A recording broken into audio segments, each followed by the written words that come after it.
And Rob, interesting back and forth between one of our friends, Stephen A. Smith, on First Take today, and Kevin Durant.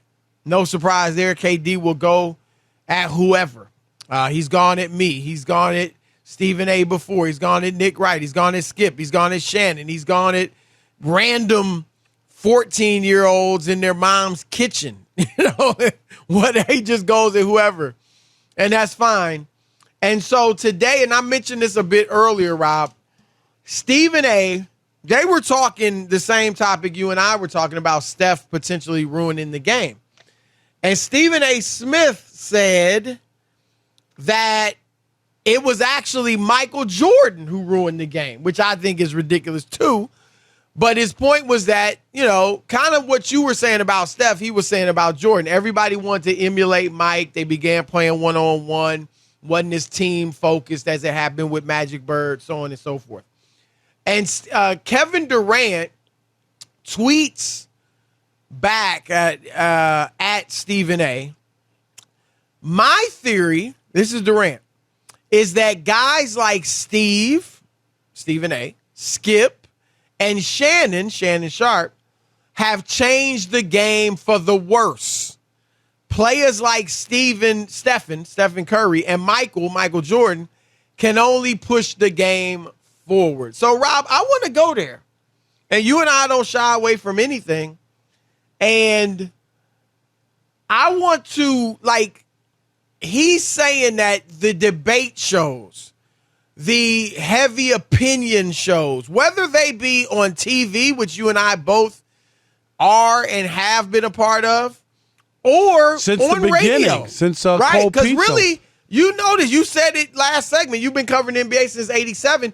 Cold Pizza started in 2003, I believe it was. Something like that, yeah. And that's the precursor to First Take, and they had First and 10. It was right? a segment 3 times a show called First and 10. That's where we got started. And I do. Some might say, I don't know. Would you say it started with Pardon the Interruption with Will Bond and Kornheiser? A little different. Yeah, they didn't go as hard as Skip. And it was kind of you say your thing and then you say your thing. You know what I mean? It wasn't the debate style. I think at where we are today. Right. And I think, to be honest, I mean, in the 3 shows that you just mentioned, me, you, and Skip have been on all 3 of them. I think are the only 3. You're talking about, Cold Pizza, First Take, and Undisputed. And Undisputed. I think the 3 of us. We're the only 3. You're probably right. Who've done all 3. But anyway, my point on it is, I think the well, media. I was just gonna say these shows did not exist, and the heavy debate didn't exist when Michael was playing, when Magic and Bird and Isaiah. You'd have to wait for a newspaper column to come out, Absolutely. and a columnist would take you to task or something. Right. So I just wanted to set the tone, but go ahead, Rob. Yeah. I think a lot has changed, and we've seen. But I think that Kevin Durant is short-sighted if he thinks it's only in a negative, because I think it's been a positive as well. Players also, Chris, have access, right, to put their own stuff out there. There are team websites. And to go on the shows. Yep, they could do all that. They could go on the radio, to do their own podcast, whatever it is. So it's not just the handful of guys who are doing it, okay? Right. I mean, right. Those are the shows that people watch because people want a little more than just home cooking, Chris. And that's what it comes down to. Kevin Durant wants home cooking. Absolutely. And we've talked about that before. The players, they used to say just the media, but now even when great ex-players criticize, they don't want to hear from them. Right. He just went at Draymond. Right. They go at Draymond, who's playing, and Kendrick Perkins gets attacked. Right. Because they say stuff that they don't want to hear, and that's the whole point. They're just too sensitive. But, Chris, I'm going to say this. They have benefited from the exposure of that. When I started covering, there was no ESPN. And there was ESPN, but it wasn't as big as this. I don't remember. ESPN started in 79. Okay, 79. and it was Australian rules football. Right. You know what I mean? That's what I mean. But ESPN, by the way we know 87, it. when you start covering the NBA, yeah, it just wasn't as big as it is. No, but it was, it wasn't the what you're seeing now. Chris, sports talk radio had just started, right? Right. Where before, and it was all local. right. Because here's the deal. Let me explain that, Rob. Back then, when newspapers were dominant, and they and were. That's what people waited for the news the next day. And every NFL game or NBA game was not on television. You had to watch, when it came to NFL, you had to watch whatever few games they put on your station in your city. You read your newspaper. You didn't have access to papers all over the country like you do now on the internet. And you know, so let me say one more thing. Radio was local because it was hard to know all the details and ins and outs of teams all over the league. You knew stuff, of course, you followed it, but you couldn't follow it nearly as closely as you can now. And what I want to interject in that, and your point is right, is we used to watch Howard Cosell do the highlights on Monday Night Football. Chris, that was the only time we could see other games. But am I right? Absolutely. But we couldn't see the highlights. That was George it. Michael's Sports Machine, Yes. a 30-minute show with the highlights at 11:30 Sunday night. Like we couldn't see anything else. It wasn't like that. And so here's what I'll say, and I agree with you, Rob. I've said it. I've long been saying this. The media, like the players and media, need each other. Because if the media don't promote the game, don't hype the game, don't talk about the game, don't help make the players larger than life, no matter how good you are, you just a bunch of dudes running around playing basketball or football or whatever it is. And media is not just a radio show, a TV show. It's putting the games on television. Right. And making them huge. And that enables the players to become celebrities, superstars, make all the money they want, and do basically whatever they want to do with their life because they got so much money and access. But so it's very positive. But I will say this, Rob, and I do think this is what Durant's alluding to when he says change the game for the worse. It is in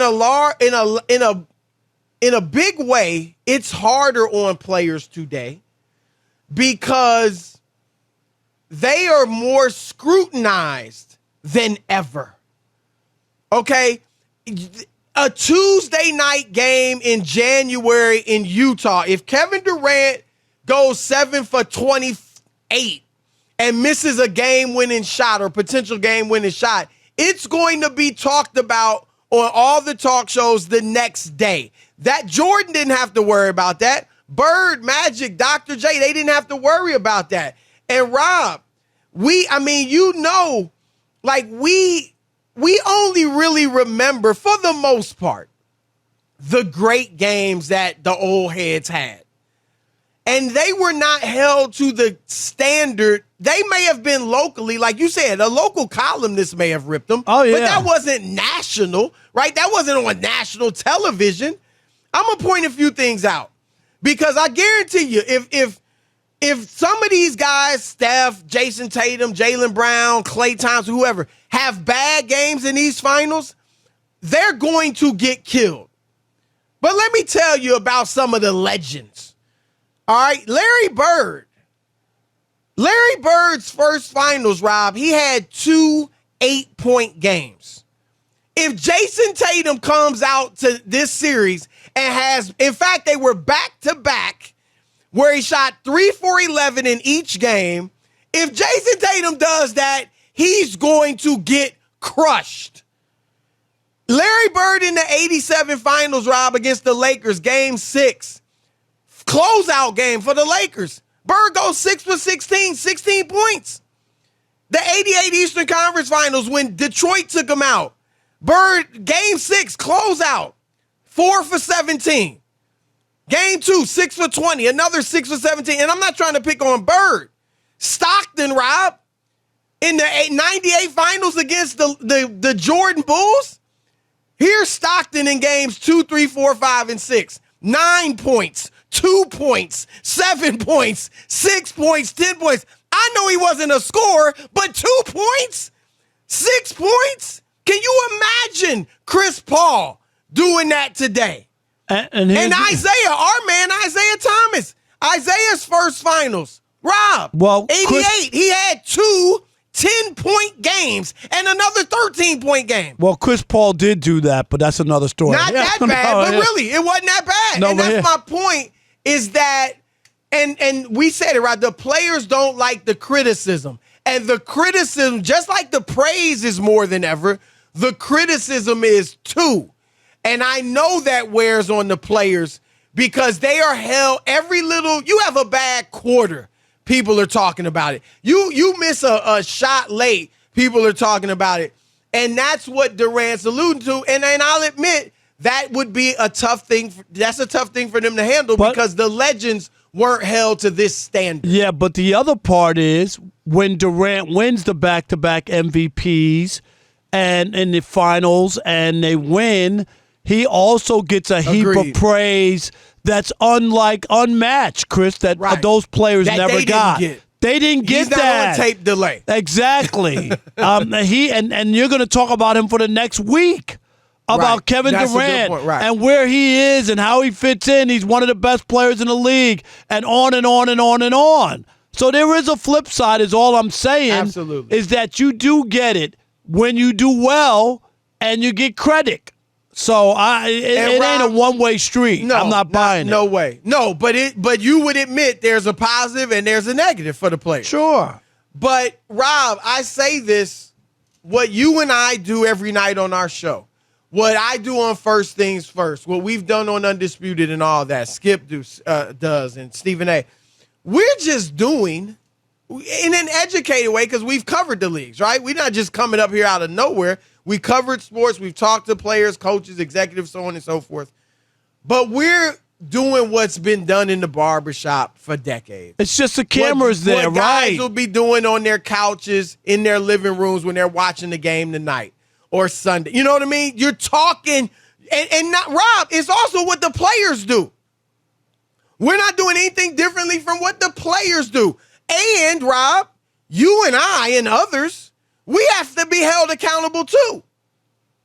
Right? We're unlike the brother in the barbershop who's talking junk. Right. And nobody hears him other than the 10 people in there. And he don't have all his facts together. He's just throwing stuff out. He's just throwing random junk out. We have to answer to, we might get called out by a player. We will get called out by people on Twitter.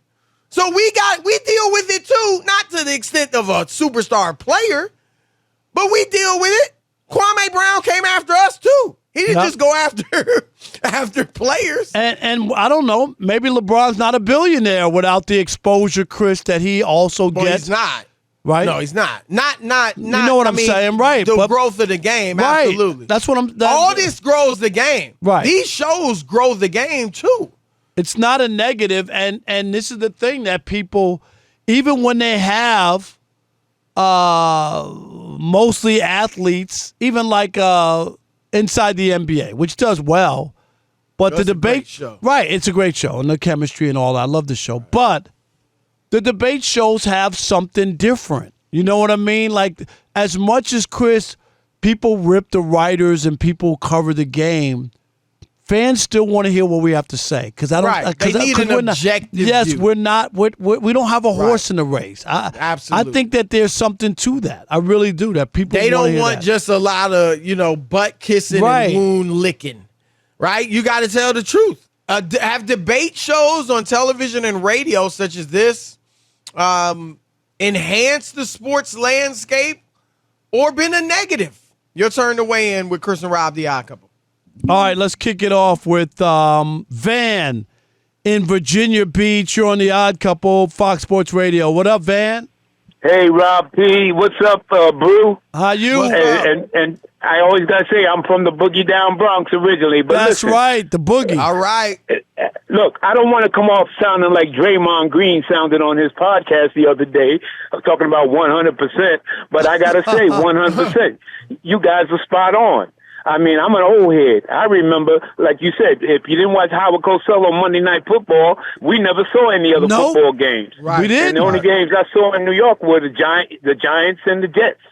So, listen, as they say biblically, to whom much is given, much is required. These dudes are making mega $1 million contracts these days, and with the internet and everything, they get the exposure. So you're going to get put on blast, when you fall short. No doubt. He's right on the money, Rob. And one other thing, I just want to say, I enjoy the sport talk shows because, like you said, it's almost like being in the barbershop, except that you guys got to know something, Like I dig Nick. I dig all of them, even the ones I don't agree with. I can't stand Colin Coward, but I listen to him every day. Right. Because sometimes he says things I agree with. But anyway, I don't want to hog up the time. All right, Van. Rob, thank you, buddy. It's real talk. When you and I were covering high school sports, we weren't getting killed, criticized. You know what I'm saying? We all, as you rise up, the standards are higher. No doubt. Hey, Sean in Sacramento, you're on the Odd Couple, Fox Sports Radio. What up, Sean? Yo, my uncle's from another mother. My brother's behind the boy. And, yo, that's Super Sean in Sacramento, man. Make sure y'all say that right. Oh, God. I saw your tweet. I'm about to throw up in my mouth. Right. I just want to put that out there. Don't call into the Odd Couple during a segment dedicated to fan calls, complaining that y'all don't take fan calls. Right. Who else does Trash Talking Tuesday and let fans get 30 or 40 seconds without being interrupted? Nobody. And that's why y'all are the best, man. Yeah. You even kill us. Yeah. But my take real quick on this, man, look, man, I love these debate shows, man. It forces both sides of the argument. As mad as KD could be, he has the defenders, man. Chris Broussard is on here every day battling with Rob. Rob is battling with Chris, defending him once in a while, man. It's two sides to every coin. You can't be mad, man. That's the reason why he's who he is today. And for a while, when he was winning those championships, he was highly regarded as one of the best in the NBA. He wasn't crying then, so you got to take the good with the bad. And I got to say one thing, though, man. Yeah, those guys back in the day, they weren't getting clowned as hard on the day-to-day, but they weren't getting paid like this either, man. Super maxes for over $200 million. Look, you got to take all that with that money. No doubt, Sean. Good call. Appreciate it. And Rob, we've said it too. They made a lot of money back in the day. But relatively. Even with inflation, all that, it wasn't close to what these dudes are making now. They're making money. This is like generational way. Right. Absolutely. All right, let's squeeze in, if we can, Marcus in Phoenix. You're on the Odd Couple Fox Sports Radio. What up, Marcus? What up, fellas? How you doing? Doing great. Good, brother. Good. Just real quick, I think it goes both ways. I think it's good and bad, but I think it's just the result of social media, how it's impacted life. It's just, who would have known things would be like they are? But, if you're going to be out there, it can benefit you if you're out there putting all that money in your pocket, attention, but it's also going to get you scrutinized. It's human nature to react negatively to criticism. So, how many of us have said stupid stuff in our 20s? Absolutely. These young people. So it is what it is. It's just the way of the world now. And, unfortunately, humans haven't changed that much. It's hard to take criticism sometimes. And just imagine Jordan and the Bulls in this age, how people would have been all over them. Like Michael Jordan going to Atlantic City during the playoffs. Like we got crushed. And didn't he come back and shoot 3 for 18? Yep. They won, but he shot 3 for 18. He would have got crushed. Right. All right, we got Antonio. That was a good topic, right? Good calls, guys.